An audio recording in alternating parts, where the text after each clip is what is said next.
Hello everyone, welcome back to my channel. আমি জয়া, তোমরা দেখছো জয়া মিলন ইউটিউব চ্যানেল। তো আমার নতুন একটা ব্লগ ভিডিও তোমাদের সবাইকে স্বাগত। এখন দেখতে পাচ্ছ সকাল 9টার মতো বাজে, তো বেশ সুন্দর ঝলমলে রোদ বেরিয়েছে, দারুণ লাগছে পরিবেশটা আমার। ধানগুলো দেখছো আস্তে আস্তে সবুজ ছিল, আস্তে আস্তে সব পেকে যাচ্ছে, আর কদিন পর কাটা শুরু হয়ে যাবে। আর এদিকে দেখো মাছবেলা দাদাভাই এসছে মাছ নিয়ে।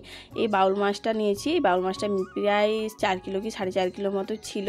তো অর্ধেকটাই কাটা নিয়ে এসেছিলো, অর্ধেকটা বিক্রি হয়ে গেছে।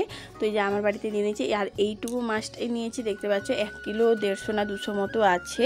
তো এইটুকু মাছের এতটাই ওজন, বুঝতে পারছো কতটা বড় মাছ ছিল। তো মাছটা কেটেও দিতে বললাম, তাই কেটে দিচ্ছে দাদাভাইটা। আর বেশ সুন্দর পিস করে, আমাদের তো অতটা ভালো হয়তো পিস করতে পারবো না, তাই দাদাভাইকে বললাম তুমি পিস করে দাও। তো দেখতে পাচ্ছ কত সুন্দর, দেখো কত বেশ মাছটা বেশ পুরো মাছটা, বেশ স্বাদ লাগবে দেখেই মনে হচ্ছে। আর এদিকে তোমার দাদাভাইকে দিয়ে দিলাম আমি মাছ পরিষ্কার করার জন্য, আর আমি চলে গেলাম সোজা স্নান করতে। মাছবেলা দাদাভাই যখন এসেছিলো আমি তখন দাঁত ব্রাশ করছিলাম, তো আমি স্নান করতে গেলাম। তোমার দাদাভাইকে বললাম একটু মাছটা সাফা করে দাও, আমি তো তখন স্নান করে আসতো। তোমার দাদাভাই দেখো মাছটা সাফা করে দিচ্ছে, পরিষ্কার করে দিচ্ছে। যেহেতু এই মাছের আঁশগুলো একটু ছোটো ছোটো, তো তাই কাটতে মানে ঠিকভাবে পরিষ্কার করেনি, তাই তোমার দাদাভাই পরিষ্কার করে দিল মাছটা আমার। আর এদিকে আমি স্নান টান করে চলে এসেছি রান্নার কাছে। আর আজকে তেমন কিছু রান্না করব না, শরীরটা একটু ভালো লাগছে না আমার, তার জন্য। আর আজকে করবো জাস্ট আমি আলু দিয়ে সজনে ডাঁটা দিয়ে মাছ নিয়েছি, মাছের ঝোল করবো। আর মাছ থেকে না অনেকটা ডিম বেরিয়েছে, তার জন্য ভাবলাম আজকে ডিমের বড়া আর মাছের ঝোল করে দিই। যেহেতু ডিমের বড়াটা আমার বাড়ির সবাই খেতে খুবই ভালোবাসে, তাই ডিমের বড়া মাছের ঝোল, আর কিছু তেমন কিছু করব না। আর দেখতে পাচ্ছ আমার মুখ দেখে হয়তো তোমরা বুঝতে পারছো শরীরটা তেমন একটা ভালো নেই, কারণ 3 দিন ধরে এতটাই মানে হচ্ছে কি বলবো। যেহেতু পুজো বাড়ির সামনে, পুজোর দিন তো উপোস করেছিলাম, প্রায় 3টে মতো বেজে গেছিলো পুজো করে খাওয়া দাওয়া করতে, তার জন্য। আর এদিকে অনুষ্ঠান হচ্ছে, অনুষ্ঠান প্রায় 3টে 3:30 হচ্ছে শেষ হতে। এদিকে রাত জাগা কি বলবো বন্ধুরা, মানে শরীরে একদম এনার্জি নেই বললেই চলে, যার জন্য 2 দিন তোমাদের সাথে কোনো ভিডিওই শেয়ার করতে পারিনি। তো আজকে যেটুকু ক্লিপ ছিল সেগুলো তোমাদের সাথে এডিটিং করে শেয়ার করছি। আশা করি ভিডিওটা স্কিপ না করে পুরো দেখবে, তোমাদের খুবই ভালো লাগবে। তো এই যে দেখো আজকে রান্নাবান্নার জন্য সবজি তো কেটে দিচ্ছি। আজকে রাত্রে আবার যাত্রা আছে, মানে আজকে যাওয়ার মতো তেমন কোনো এনার্জি নেই আমার। তোমার দাদাভাই হয়তো যাবে, আমি তো একদমই যাবো না, বলে দিয়েছি না। তো এই যে দেখো সবজিগুলো কেটে এখন রান্নাবান্না করা যাক। তো এই যে ডিমের বড়ার জন্য এখন কয়েক কোয়া মতো রসুন ছাড়িয়ে নিচ্ছি। এই রসুন জিরা আর লঙ্কাটা একটু থেতো করে নিচ্ছি, ডিমের বড়াতে দেবো। ডিমের বড়ায় যদি রসুন জিরা লঙ্কা থেতো করে দেওয়া হয় না, তো মানে ডিমের বড়ার যে একটু আঁশটে গন্ধ, সেই গন্ধটা থাকে না, খেতেও দারুণ লাগে। আর পেঁয়াজ কুচি দেবো। আর এদিকে দেখো মাছের পেটিগুলো বের করে নিয়েছি, মাছের পেটিগুলো হবে ভাজা, মাছগুলো ভেজে করবো ঝোল, তার জন্য মাছগুলো হলুদ নুন ভালো করে মাখিয়ে নিয়েছি আমি। তো আর পেটিগুলো দেখতে পাচ্ছ বেশ বড় বড় মোটা মোটা পেটি খেতে তো দারুণ লাগে, আর কাটাও কম, তাই না? বাচ্চাদের পক্ষে পেটি খাওয়া ভালো। আমার পেটি তেমন একটা পছন্দ লাগে না, কিন্তু আজকে ভাবলাম পেটি খাই, কারণ লেজের দিকের মাছটাই বিক্রি করে দিয়েছে, তাই আর মাছের লেজা পেলাম না আজকে। তো এই দেখো তেলটা আমার গরম হয়ে গেছে, মাছগুলো এক এক করে দিয়ে দেবো তেলে আমি। আর 2 পিসই দিলাম, আগে 2 ভেজে নিই, তারপরে 2 ভাজবো। একেবারে 4টে দিলে হয়তো ভেঙে টেঙে যাবে মাছগুলো, যার জন্য 4টে একসাথে দিলাম না। তো এই দেখো 2 মাছ ভালো করে লাল লাল করে ভেজে নিয়েছি আমি। আর তারপরে আর বাকি যে 2 মাছ আছে সেগুলো দিয়ে দেবো, দিয়ে ভালো করে ভেজে নিয়ে তারপরে করব আমি মাছের ডিমের বড়া, তারপরে করব ঝোল। তাহলে আমার রান্নাবান্না কমপ্লিট হয়ে যাবে। এদিকে দেখো মাছগুলো ভাজা আমার পুরো কমপ্লিট। এখন ডিমের বড়াই আমি সমস্ত বলতে যে রসুন জিরা লঙ্কা থেতো করে দিয়ে দিয়েছি, পেঁয়াজ কুচি দিয়ে দিয়েছি, আর বেসন দিয়ে দিয়েছি। দেখতে পাচ্ছ মাছ ভাজাগুলো বেশ সুন্দর লাল লাল করে ভেজে নিয়েছি। আর এখন দিচ্ছি নুন হলুদ, আর একটু দেবো অল্প একটু লঙ্কার গুঁড়ো, দিয়ে ভালো করে এখন মাখিয়ে নেব আমি মাছের ডিমগুলো বেসনের সাথে দিয়ে। তারপরে এক এক করে বড়া দিয়ে দেবো। তো এই যে দেখো তেলটা আমি গরম হয়ে গেছে, এখন দিয়ে দিচ্ছি বড়াগুলো আমি। তো এক এক করে ছোটো ছোটো করে বড়াগুলো দিয়ে দেবো সব কটা। তো যে দেখো কয়েকটা দিয়ে দিয়েছি, দিয়ে এখন ভালো করে লাল লাল করে বড়াগুলো এপিট সেপিট আমি ভেজে নিয়েছি। আর এভাবে ডিমের বড়া খেতে কার কার ভালো লাগে একটু কমেন্ট করে জানাবে। আমাদের তো ডিমের বড়া সবথেকে বেশি পছন্দ। আর যদি বেসন না দিই না, ডিমের যে বড়াগুলো তেলে দিলে বেশ ফাটে প্রচণ্ড, যার জন্য অল্প একটু বেসন দিতে হয়। এদিকে ধরো লাল লাল করে বড়াগুলো ভেজে তুলে নিয়েছি। আর এদিকে আমি সজনে ডাঁটা আর আলুটা দিয়ে দিলাম তেলে, দিয়ে সজনে ডাঁটা আলুটা এখন ভালো করে ভেজে নিব, তারপরে দেবো বেটে রাখা মশলাগুলো। আর আজকে সজনে ডাঁটা আলুটা তুলবো না ভাজা করে, একেবারে ভেজে নিয়ে তারপরে মশলা দিয়ে দেবো। তো এই যে দেখো এখন নুন আর হলুদ দিয়ে দিচ্ছি পরিমাণ মতো। তো এতে দেখো নুন হলুদটা দিয়ে দিলাম, দিয়ে এখন ভালো করে সজনে ডাঁটা আর আলুটা আমি লাল লাল করে ভেজে নেব, তারপরে দেবো এই যে দেখো বেটে রাখা মশলা। তো এখানে আদা রসুন লঙ্কা পেঁয়াজ, আজকে একটু শুকনো লঙ্কা বেটেছি, কাঁচা লঙ্কা দিইনি, তো শুকনো লঙ্কা দিয়ে রান্নাটা করব। তো এই দেখো দিয়ে দিচ্ছি বেটে রাখা মশলা। এখন আরেকটু নুন আর হলুদ দিলাম আমি মশলাতে, কারণ ভাজার সময় অল্প একটু দিয়েছিলাম, যেটা হবে না, তার জন্য আরেকটু দিয়ে দিলাম। দিয়ে এখন ভালো করে আলুর সাথে মশলাটা আমি ভালো করে কষিয়ে নিয়েছি। এখন দিয়ে দিচ্ছি পরিমাণ মতো ঝোল, যেহেতু আলুটা ভাজার সময় আলুটা আমার সেদ্ধ হয়ে গেছে, তাই অল্প একটু ঝোল দিলাম, বেশ ফুটে এসছে। এই যে মাছগুলো দিয়ে দিচ্ছি, তা মাছগুলো দিয়ে একটু ফুটিয়ে নেব, তারপর আমি নামিয়ে নেব। মানে এতটাই ঘুম পাচ্ছে, মানে চোখ মুখ দেখে বুঝতে পারছি যে ঘুমে একদম যেন মাতাল হয়ে যাচ্ছে আমি। মানে ভাবছি কখন রান্না করব, খাওয়া দাবো, তারপরে শুয়ে পড়বো। তো আবার রাত্রে তো অনুষ্ঠান আছে, দেখতে তো যেতেই হবে, নাহলে তোমার দাদাভাই বলছে বাড়ির পাশে অনুষ্ঠান যাবে না কেন। তো এদিকে দেখো খাবার দাবার বেড়ে নিয়েছি 3 জনের জন্য, বড়া আর মাছের ঝোল দিয়ে আজকে দুপুরে খাওয়া দাওয়া হবে। তো আজকে রান্না হয়েছে বড় বাউল, একদম 4 কেজি সাইজের বাউল, একদম কাটা নেওয়া হয়েছিল, 1 কেজি 150-200 মতো ছিল। তো 4 জনের জন্য রান্না হয়েছিল 4 পিস, বাকিগুলো ফ্রিজে রয়েছে, ও রাত্রে খাওয়া হবে। তো আজকে একদম সোনারাটা আলু দিয়ে আর সেই বাউল মাছ, বড় বাউল, উফ, জমিয়ে খাওয়া হবে। আর ডিম বেরিয়েছিল, সত্যি বেসন দিয়ে বড়া করেছে, বড়া মানে তো কোনো কথা হবে না। এই দিয়ে আজকে খাওয়া, কেন কালকে আমাদের ক্লাবে পুজো কালকে থেকে হচ্ছে, তো আজকেও কাল আরো 2 দিন চলবে অনুষ্ঠান। যেহেতু রাত জাগা, রাতের পর রাত শুধু জাগা হবে, অনুষ্ঠান দেখা হবে। আজকে উড়িয়া যাত্রা আছে, আজকে আর কালকে। পরশু দিনকে আবার অর্কেস্ট্রার আছে।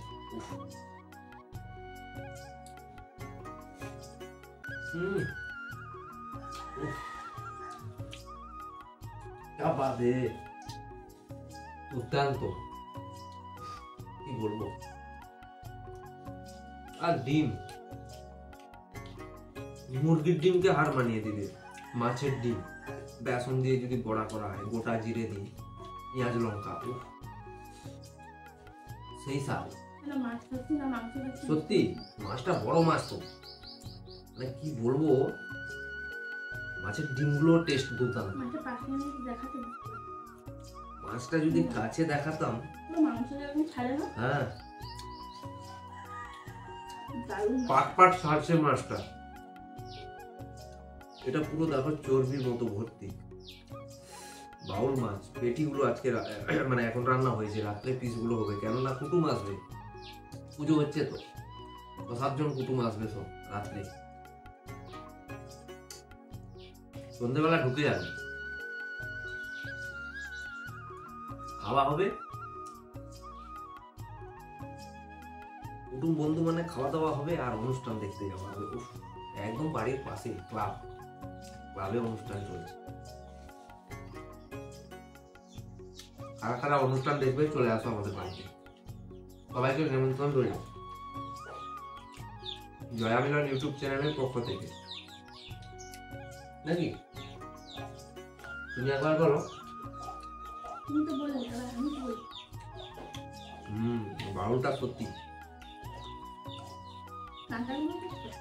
রূপচাঁদ, অনেকে রূপচাঁদ বলে, চাঁদের মতো রূপ, খেতে কিন্তু সত্যি অসাধারণ।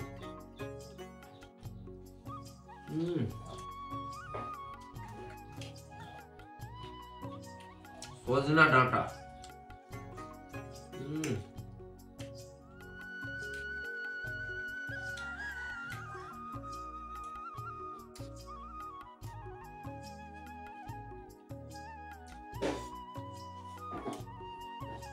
যে কোনো বড় মাছ যদি হয় তার স্বাদ সম্পূর্ণ আলাদা হবে।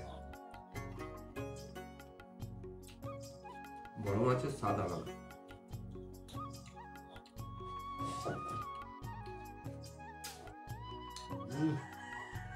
শুধু চর্বি থলথল করছে পেটিটা।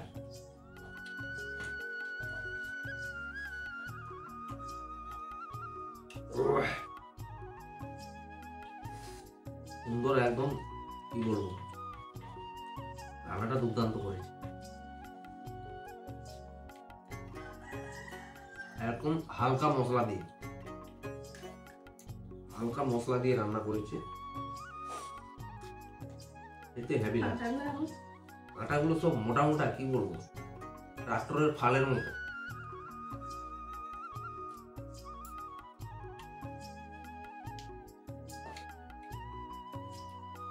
চামড়াটা মোটা দেখো,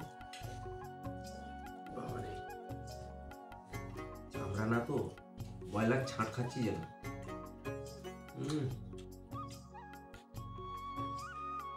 মাংসের চর্বি যেন, হ্যাঁ টেস্ট আছে না আমার।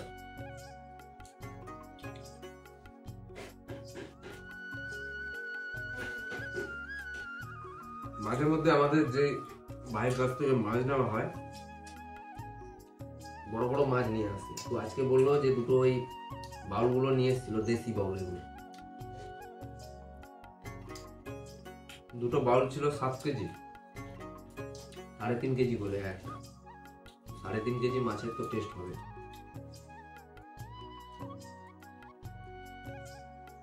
এইদিকে দেখো বন্ধুরা, দুপুরে খাওয়া দাওয়ার পরে একটু রেস্ট করে নিয়েছিলাম, তারপরে বিকেলে চলে এসেছি যে যেখানে বাড়ি হচ্ছে আমাদের। তো ওই যে ব্যান্ড ঢালাই দেওয়া হয়েছিল, সকালে বিকালে জল দিতে বলেছে, তো প্রত্যেকদিন দেওয়া হয়, কিন্তু আজকে আর সকালে সময় হয়ে ওঠেনি, তাই সকালে জল দিতে পারিনি। তো এই যে বিকেলে এসে আমি আর তোমার দাদা ভাই জল দিতে, তো আমি কিছুটা দিলাম, তারপরে আমি হাঁপিয়ে গেছি। যে তোমার দাদা ভাই এখন জল দিয়ে দিচ্ছে, তো বাকিটা দিয়ে দেবে, আমি অর্ধেকটার বেশি দিয়ে দিয়েছি আর অর্ধেকটা সে দিয়ে দিবে। তারপরে বাড়ি যাব, রান্না বান্না করতে হবে আবার, মানে আমাদের সকাল বিকাল শুধু রান্না আর রান্না, তাই না? সকাল বিকাল রান্না করতে হবে আর খাওয়া দাওয়া করতে হবে, আর কি করবো বলো। তো এই যে ব্যান্ড ঢালে এখন ভালো করে জল দিয়ে দিচ্ছি, আর এদিকে আমি দাঁড়িয়ে আছি, দেখতেই পাচ্ছ প্রায় 8টুকু করে সন্ধে হয়ে আসবে। আর এই ঘরটা তো তোমরা জানোই যে আমার সেজ ভাসুরের ঘর, যেহেতু এক জায়গায় দুজনের বাড়ি হচ্ছে, আমাদের এদিকে আর ওদিকে আমার ভাসুরের বাড়ি। তো এই যে দেখতে পাচ্ছ তোমার দাদা ভাই জল দিয়ে প্রায় কমপ্লিট হয়ে গেছে। আর এই যে দোকানটাও দেখতে পাচ্ছি, এটা ভুসিমাল দোকান, পান টান সব কিছু রাখে, তো আমার ভাসুরেরই দোকান। তো দোকানের পাশে ওর বাড়ি হচ্ছে আর আমার এদিকে। আর এই যে পুকুরটা দেখতে পাচ্ছ, এটা আমাদের পুকুর। তো আমাদের বাড়ির অপোজিটে রাস্তার এদিকেই পুকুরটা, আর রাস্তার ওদিকে আমাদের বাড়ি হচ্ছে। তো এই পুকুরটাও আমাদের রিচ দেওয়া আছে, মানে আমার ভাসুরের বাড়িতে চাষ করে পুকুরটা, তো আমাদের চাষ করা হয় না, তো রিচ দিয়ে দেওয়া হয়েছে, জাস্ট বছরে টাকা দিয়ে দেয়। আর এই যে এদিকে আমি দাঁড়িয়েছি, আর এদিকে তোমার দাদা ভাই আর একটু জল লাগবে, তো যে জল নিয়ে যাচ্ছে। আর এই যে দেখো সন্ধেবেলা চলে এসেছি ক্লাবে তোমার দাদা ভাই কিছু ভিডিও করার জন্য। এই যে দেখো এখানে খেলা হচ্ছে, তো ছেলেরা সব পাসিং বল খেলছে, ছোট থেকে বড় থেকে সবাই লেগে পড়েছে, মেয়ে ছেলে সবাই একসাথে খেলাধুলো করতে। যে পাসিং বল কালকেও কিছুটা খেলা হয়েছিল, কালকে হয়েছিল তোমার এই যে মিউজিক্যাল চেয়ার, আর কিছু কিছু খেলা হয়েছিল, হাঁড়ি ভাঙা প্রতিযোগিতা, এসব প্রত্যেক বছর আমাদের ক্লাবে সন্ধ্যের দিকে এইসব খেলাধুলা হয়। তো আজকে হচ্ছে পাসিং বল হবে, তারপরে মোমবাতি হবে, শঙ্খ বাজানো প্রতিযোগিতা হবে। তো এই যে দেখো পাসিং বল খেলছে, এই যে লাস্টে দুজনই মেয়ে থেকে গেছে, এরা দুজনই এখন লাস্ট মুহূর্তে খেলছে।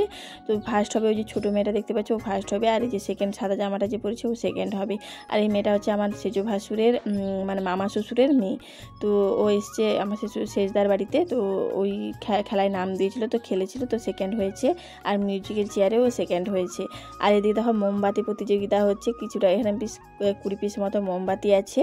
তো এই যে মেয়েটা জ্বালছে দেখতে পাচ্ছ, এই হচ্ছে আমার ননদের মেয়ে। তো পুরোই 20টাই মোমবাতি জ্বালিয়েছে।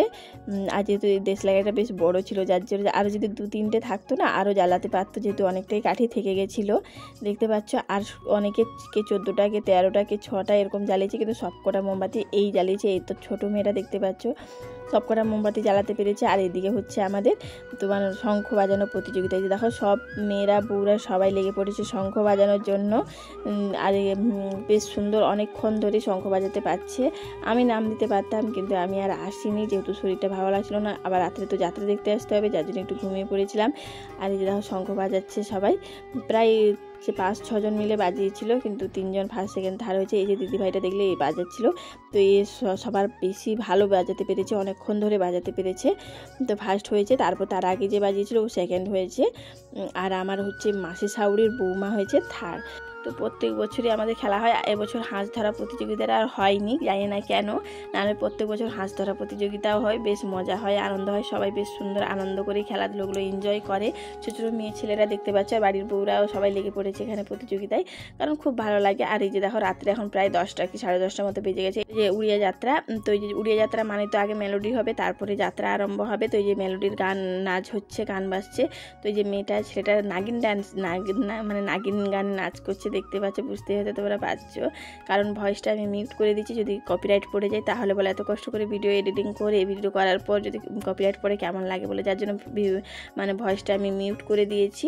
তো এই যে দেখো নাচ হচ্ছে, নাচগুলো দারুণ ছিল। আর উড়িয়া অর্কেস্ট্রা, এই যে উড়িয়া যাত্রাটা না, এই প্রথম আমাদের ক্লাবে সদস্য পুজো হয়েছে, নাহলে প্রায় প্রত্যেক বছর বাংলা যাত্রা হতো, না হলে অর্কেস্ট্রার হতো, কিন্তু এবছর আর অর্কেস্ট্রার হয়নি, হবে বলেছিল কিন্তু হয়নি কিছু কারণবশত। কিন্তু এই 2 দিন ধরে যাত্রাই হয়েছে, দারুণ হয়েছিল যাত্রাটা, সবাই বেশ মজা মজা করে আনন্দ করে যাত্রাটা অনুভব করেছে।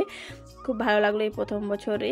তো এই যে এখন কিছুক্ষণ হবে এই মেলোডি, তারপরে হবে যাত্রা, তারপরে আবার শেষে হবে মেলোডি। তো কালকে প্রায় 3:30 মতো হয়েছিল যাত্রার মেলোডি। তো শুধু প্রথমে মেলোডি হয়েছিল, তারপরে যে যাত্রা আরম্ভ হয়েছে, আর লাস্টে মেলোডি হয়নি। কিন্তু দ্বিতীয় দিন প্রথমে একটু মেলোডি হবে, তারপরে মাঝখানে যাত্রা হবে, তারপরে আবার মেলোডি হবে। তো আজকের জন্য ভিডিওটা এই পর্যন্ত। যদি ভালো লাগে একটা লাইক করে দিবে, বেশি বেশি করে বন্ধুদের সাথে আমার ভিডিওটা শেয়ার করবে, আর কেমন হয়েছে কমেন্ট করে জানাতে একদমই ভুলবে না। আর যারা নতুন আছে প্লিজ চ্যানেলটাকে সাবস্ক্রাইব করে দিয়ে আমাদের পাশে থাকবে। তো দেখা হচ্ছে নেক্সট ব্লগে। সবাই ভালো থাকবেন, সুস্থ থাকবেন, ধন্যবাদ।